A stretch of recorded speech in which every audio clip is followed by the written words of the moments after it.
Social media has revolutionized the way we interact with each other.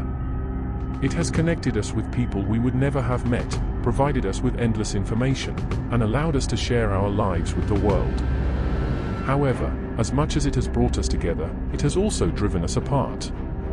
Let's see how it is killing us. The first way social media is killing us is through addiction. We are addicted to social media, constantly checking our feeds for updates, likes, and comments. We spend hours on our devices, scrolling endlessly, even when we have better things to do.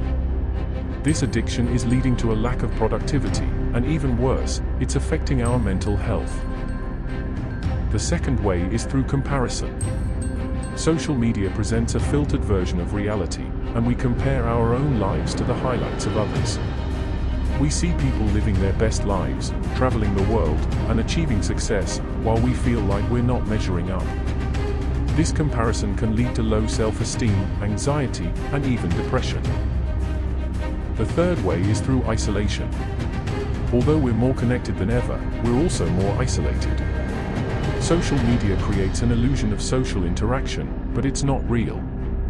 We may have hundreds of friends online, but in reality, we're spending less time with the people who matter most in our lives.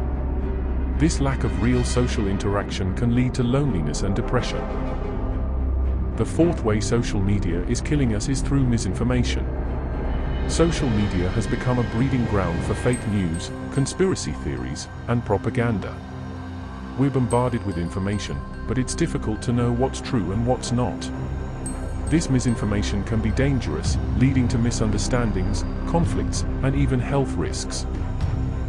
Social media has become an integral part of our lives, but we must recognize its dark side. Addiction, comparison, isolation, and misinformation are just a few of the ways it is killing us. We must use social media responsibly, taking breaks when necessary, and seeking real social interaction. We must also be vigilant in checking our sources and not believing everything we see. Only then can we truly harness the power of social media without it killing us.